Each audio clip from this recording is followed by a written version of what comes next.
sentarse, mis amados.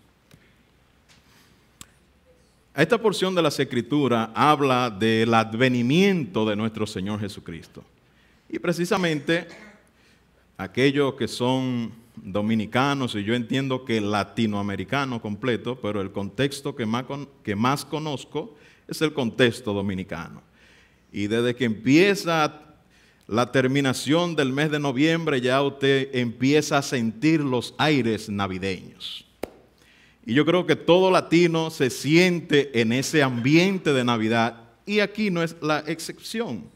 Aquí también, en esta gran urbe, usted ve todos los movimientos y la gente y todo el mundo estamos hablando que estamos en Navidad. Amén. Es decir, que se siente un ambiente diferente. Los comercios se sienten diferentes y las personas se sienten diferentes porque están en Navidad. Yo recuerdo, para ilustrar un poquito esto, recuerdo que ya comenzando noviembre, como yo he empezado un trabajo nuevo, con un sinnúmero de cosas y beneficios que tienen esos trabajos, que a veces uno ni sabe cuántos son y todo ese asunto. Y ya de lo que se estaba hablando es, bueno, mi hermano, usted aunque sea algo le dan de Navidad de bono. O sea, que hasta aún ya en noviembre estábamos hablando de cuánto que le van a dar para Navidad. O sea, estamos en Navidad. Ese es el asunto. Pero yo quiero llamar la atención de que a veces decimos que estamos en Navidad y a veces no comprendemos qué es realmente Navidad. Entonces, por eso yo he titulado esta porción de las Escrituras que habla precisamente de la Navidad. Yo sé que los versículos 12 y 13 son muy famosos. A los suyos vino y los suyos no le recibieron, mas a todos los que le recibieron, a los que creen en su nombre le dio potestad de ser hechos hijos de Dios, los cuales no son engendrados de sangre, ni de carne, ni de voluntad de varón, sino de Dios. Aleluya. Y nosotros citamos mucho esa porción, pero a veces no entendemos en el contexto que está esto escrito, que habla de algo aún más grande que está plasmado en el versículo 14. Nos dice, y aquel verbo fue hecho carne y habitó entre nosotros. La Navidad es eso. Dios viniendo a vivir como usted y como yo a esta tierra. Es un regalo que Dios nos ha dado, la Navidad, que es Cristo. Yo sé que en muchos sentidos nosotros los creyentes comprendemos esto, pero a veces se nos olvida los principios básicos de qué es realmente la Navidad. Y yo he pretendido tratar de ilustrar un poquito esto y quizás traer a memoria y a nuestra conciencia y no dejarnos llevar por la corriente del mundo, sino nosotros tener presente qué estamos celebrando como creyentes, que es una celebración, entiendo yo, que debe de ser de todo el año. Pero en este tiempo de Navidad nosotros debemos de entender que ese regalo que es Cristo vino por alguna razón. ¿Por qué Dios vino? ¿Por qué dice este versículo? En el versículo 1 dice, en el principio era el verbo y el verbo era con Dios y el verbo era Dios. Y luego en el versículo 14 dice, y aquel verbo fue hecho carne y habitó entre nosotros y vimos su gloria, gloria como la del unigénito. Es la persona de Dios mismo, el verbo encarnado, que vino a habitar. ¿Por qué? Bueno, simplemente muchos teólogos quieren decir que Jesús vino porque Él tenía que venir a pagar por nuestro pecado. Y es verdad, en cierta medida eso es así. Pero yo creo que la razón fundamental por la que Cristo vino es porque el Padre lo prometió. El Padre prometió que iba a dar un Salvador. Y eso se encuentra básicamente, la primera ilustración de esto es lo que los teólogos llaman el protoevangelio, que se encuentra en el versículo 15 y 16 del capítulo 3 de Génesis. Si usted va allí, usted puede ver básicamente cómo ya Dios, en medio del pecado, en medio de la caída, Él ya había prometido un Salvador que vendría al mundo. Y básicamente el Antiguo Testamento se mantiene recordándonos ese Mesías que habría de venir. Mire cómo dice el versículo 15 y 16. Y pondré enemistad entre ti y la mujer, y entre tu simiente y la simiente suya. Esta te herirá en la cabeza, y tú le herirás en el calcañar. A la mujer dijo, multiplicaré en gran manera los dolores en tu preñez. Con dolor dará a luz tus hijos, y tu deseo será para tu marido, y él se enseñoreará de ti. Aquí en el versículo 15 habla que pondré enemistad entre ti y la mujer. Pero luego Dios dice que a través de la mujer, dice que ese simiente, esa descendencia de la mujer iba a herir, el enemigo iba a herir en el calcañar a ese hijo de la mujer, pero que ese hijo de la mujer lo iba a herir en la cabeza. Y eso fue lo que realmente pasó en la cruz del Calvario. No está claro aquí el hecho de el Mesías prometido, pero en el capítulo 9 que nosotros leímos al comienzo del servicio, los primeros versículos son lo que se entiende, citando a Jesús en el Antiguo Testamento, son los pasajes mesiánicos que hablan de aquel Mesías. Dice que hijo nos es dado, nos habla del principado sobre sus hombros y será llamado su nombre admirable, consejero, Dios fuerte, Padre eterno, príncipe de paz. Dice que el celo de Jehová hará esto, o sea, vendrá aquel que iba a rescatar al mundo. Pero si nosotros vamos a Gálatas capítulo 4, nosotros encontramos la descripción claramente y más palpable que Pablo lo dice. Capítulo 4, versículo 4 de Gálatas dice, pero cuando vino el cumplimiento del tiempo, Dios envió a su Hijo, nacido de mujer y nacido bajo la ley. Dios envió a su Hijo. El libro de Hebreos, capítulo 1, también habla de eso. Dios, hablando de muchas maneras en otro tiempo, ahora nos ha hablado por medio de Jesucristo. Básicamente, mis hermanos, el hecho de que Cristo nos haya sido regalado, que Dios haya venido y se haya encarnado, quiere decir que Dios estaba cumpliendo la promesa que Él había hecho a cada uno de nosotros.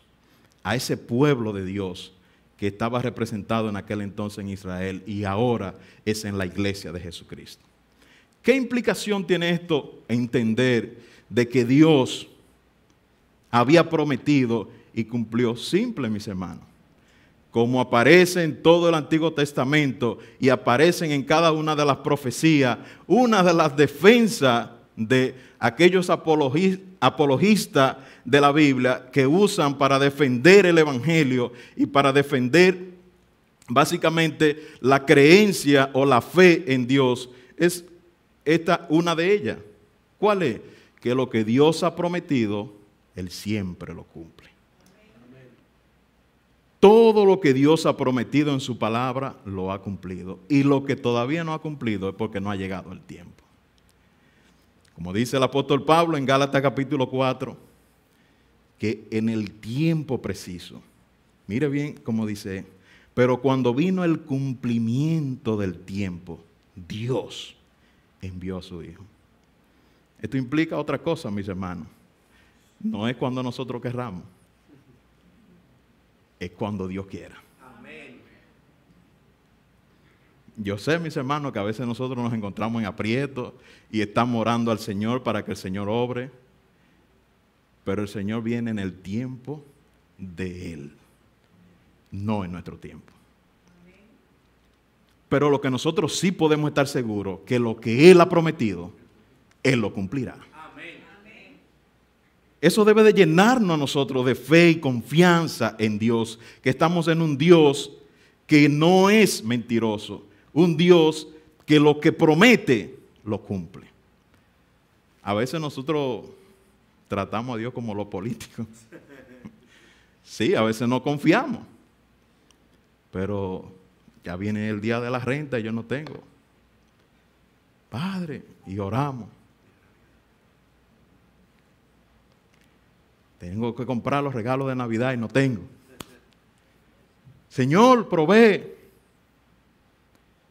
Pero a mí me gusta mucho una historia que conocí y por eso me he interesado en la vida de este hombre de tal apellido Miller, creo que William Miller. No lo conozco bien porque siempre lo traducen, si es William, si es... pero yo sé que el apellido Miller, que tenía aquel famoso orfanatorio que alimentaba diariamente sin pedir nada a más de 2,000 huérfanos en aquel lugar. Y él cuenta que en una ocasión no había nada y estaba todos los niños, y él mandó a las personas que le pusieran los platos de frente y no había leche, no había pan, no había nada que darle a esos niños, pero él lo mandó a organizarse y a sentarse como de costumbre sin haber nada y simplemente creyendo que el Señor iba a proveer. ¿Y qué pasó? El lechero se le dañó la carreta y no pudo llevar la leche, y lo que dijo: para que se dañe, déjame dejarla en este orfanatorio. Y allá le llevó, y los niños esperando, y nunca supieron que realmente no había nada. Dios proveyó. Y lo maravilloso de eso es que no fue ese solo día, sino que todos los días Dios hacía un milagro. Y suplía para eso. Ahora yo le pregunto a usted, si realmente usted ha creído en el Señor, usted puede dar ese mismo testimonio de que Dios siempre provee, de que Dios siempre cumple su palabra, mi hermano. Dios no nos ha abandonado, hasta aquí nos ha ayudado Dios. Dios es el mismo ayer, hoy y siempre, hermano, y lo que Él promete, lo cumple.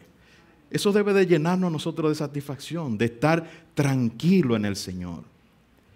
Me encanta esa canción de Paz en la tormenta.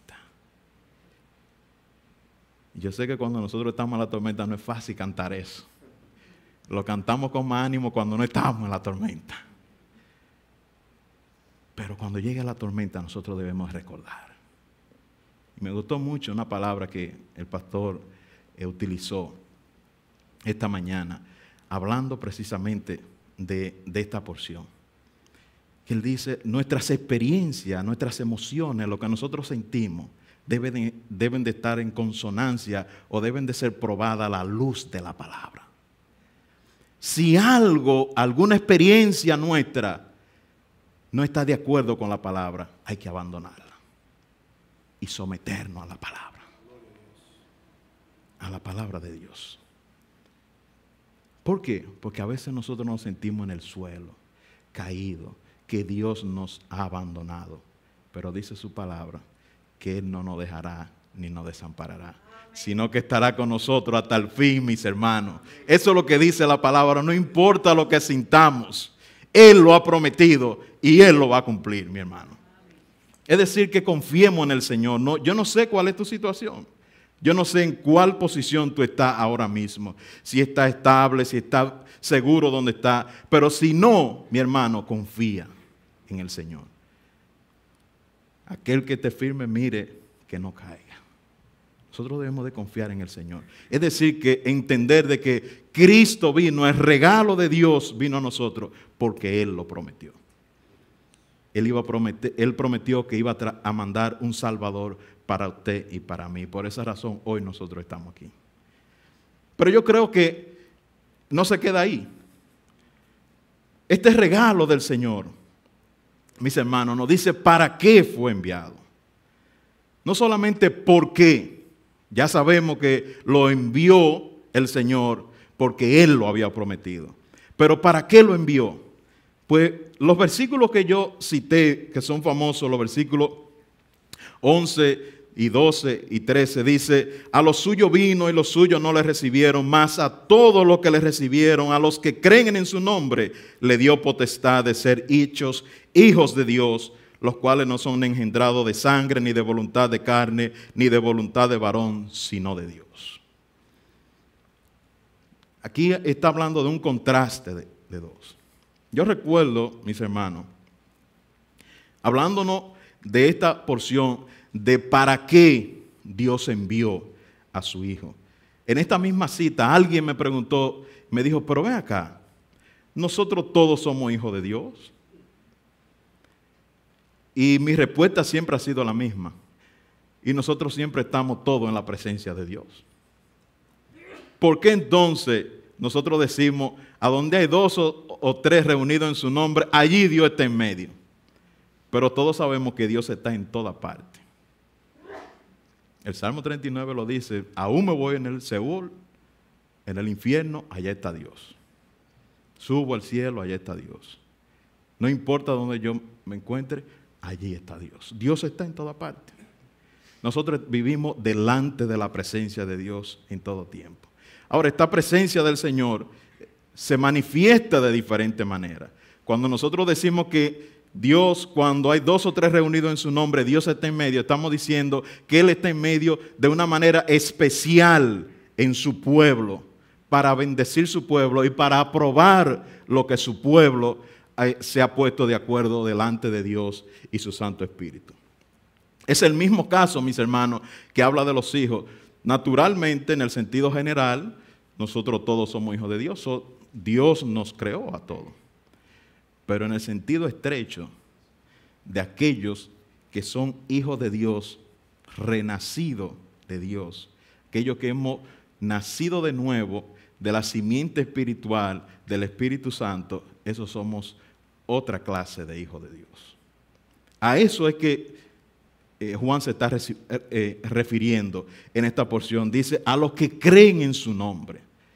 Él vino para eso, para salvar al mundo del pecado y de la maldad.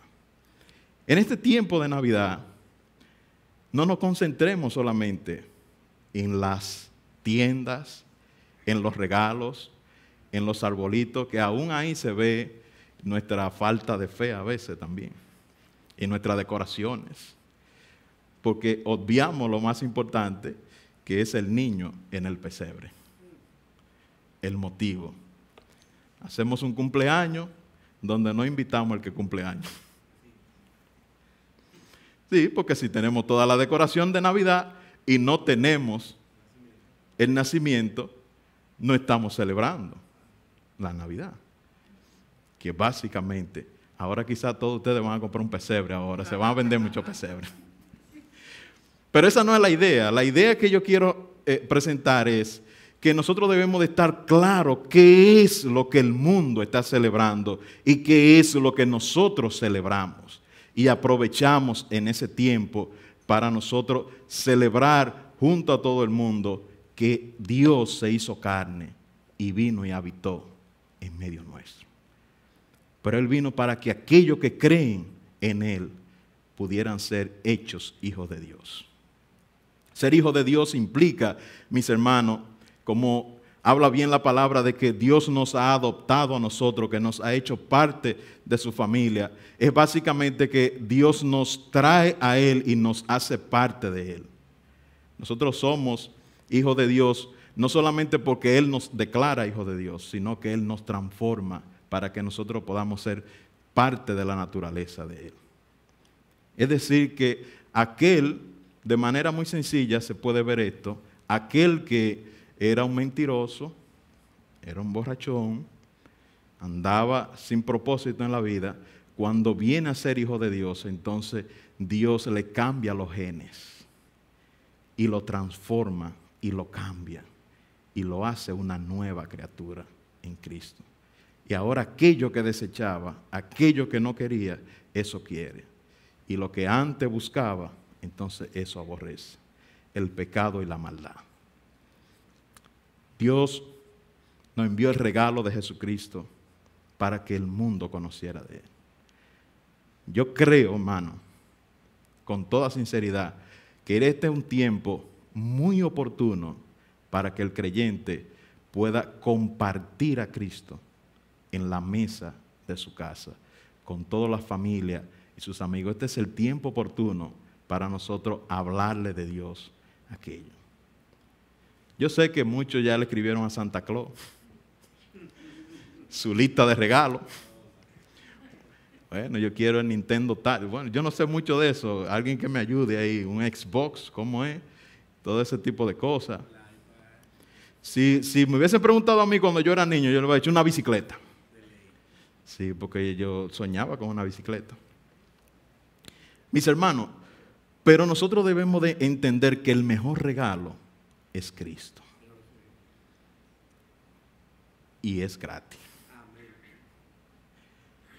Dios envió ese regalo al mundo para salvarlo. Yo me gusta mucho ver a esas personas.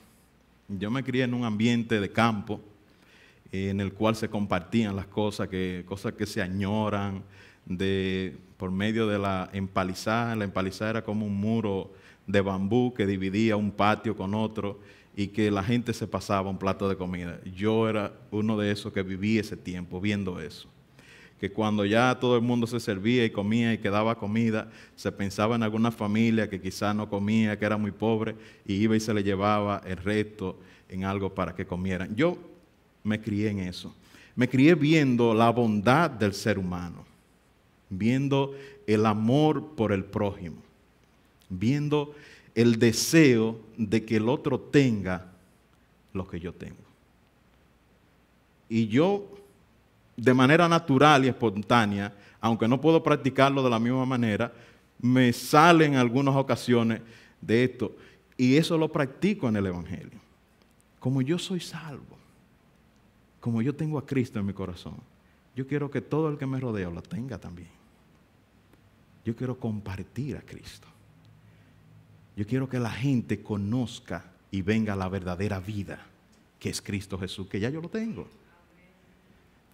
Porque lo aprendí desde niño, viéndolo con mis abuelos, con mis padres, practicando lo mismo. Llegaba un racimo de plátano, de guineo, no, para que no se dañe, se empezaba a repartir, bueno, 2 para fulano, 3 para fulano, y se repartía todo. Pues eso mismo hacemos con el Evangelio. Yo tengo a Cristo y tú no lo tienes, pues yo te voy a dar entonces para que tú tengas. Él vino para eso. ¿Para qué? El mundo sea salvo por Él. Mas a todos los que le recibieron, a los que creen en su nombre, le dio potestad de ser hechos hijos de Dios. Yo quiero que toda mi familia, que todos mis seres queridos tengan a Cristo. Y este tiempo es propicio para eso.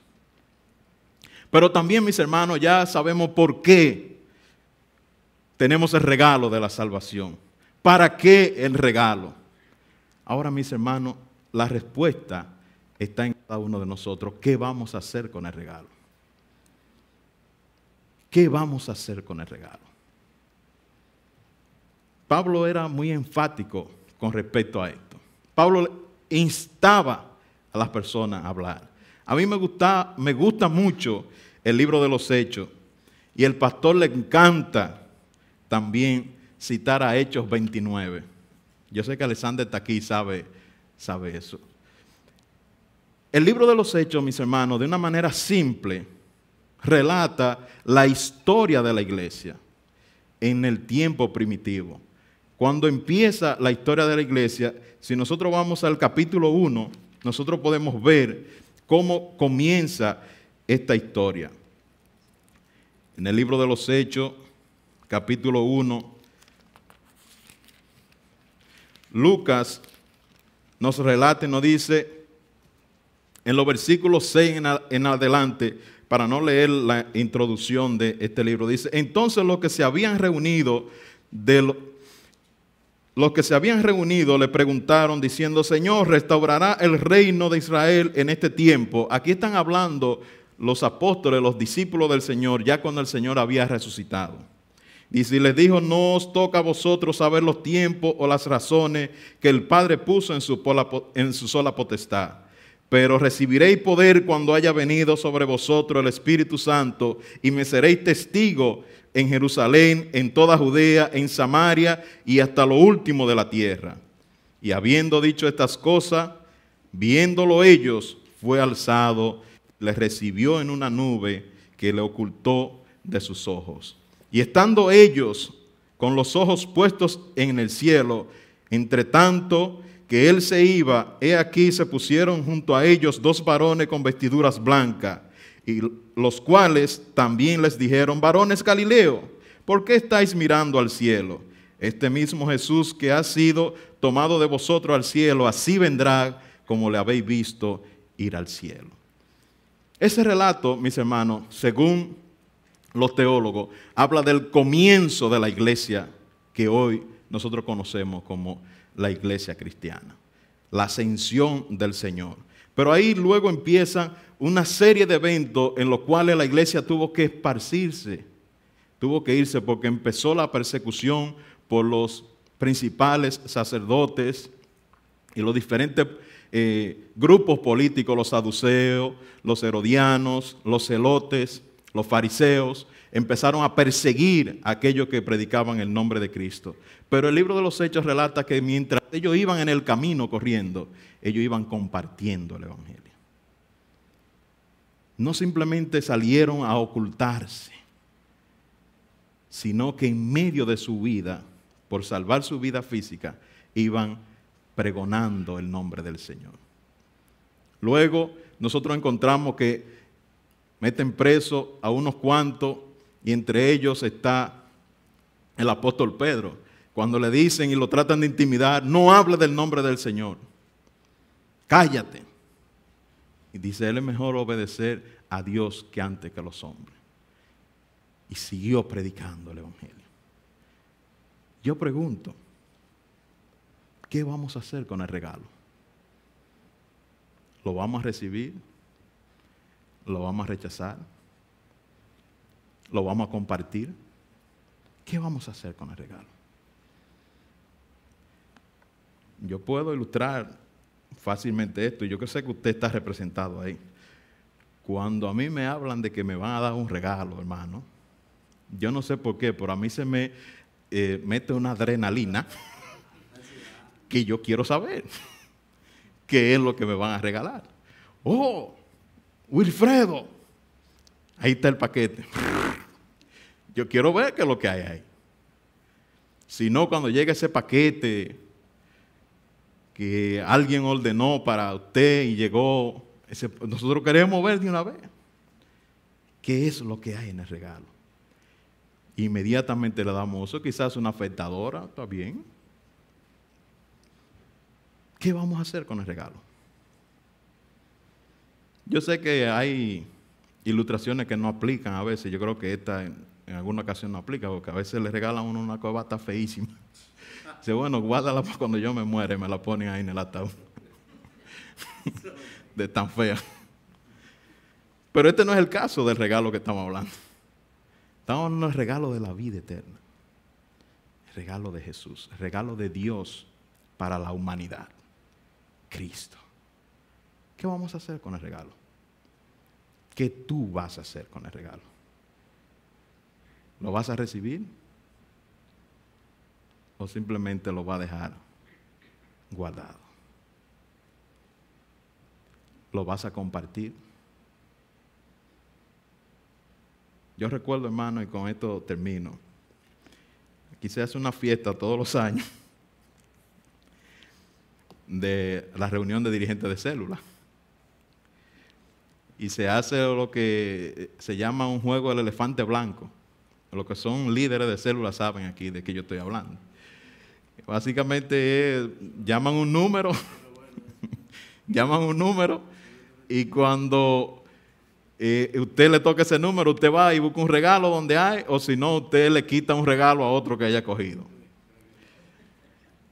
Y todo el mundo le tira aquellos regalos caros, ya usted sabe. Si hay una gente que tiene 100 pesos, uno de una vez va y dice, bueno, pasa esos 100 pesos que son míos. Pero entonces el próximo número le toca hacer lo mismo. Entonces muchísimas veces pasa el regalo valioso por diferentes personas. Y al final quizás usted termina con un par de medias. Pero si tiene suerte puede quedar con los 100. No, queda con algo. Entonces, a veces hay ocasiones, y me pasó a mí, que me quedé con una caja de chocolate. ¿Qué voy a hacer yo con todo este chocolate? Mira, el hermano ya lo dijo, repartirlo. Entonces yo creo que Cristo debe ser así. Si nosotros recibimos a Cristo, vamos a compartirlo. Vamos a dárselo a otro.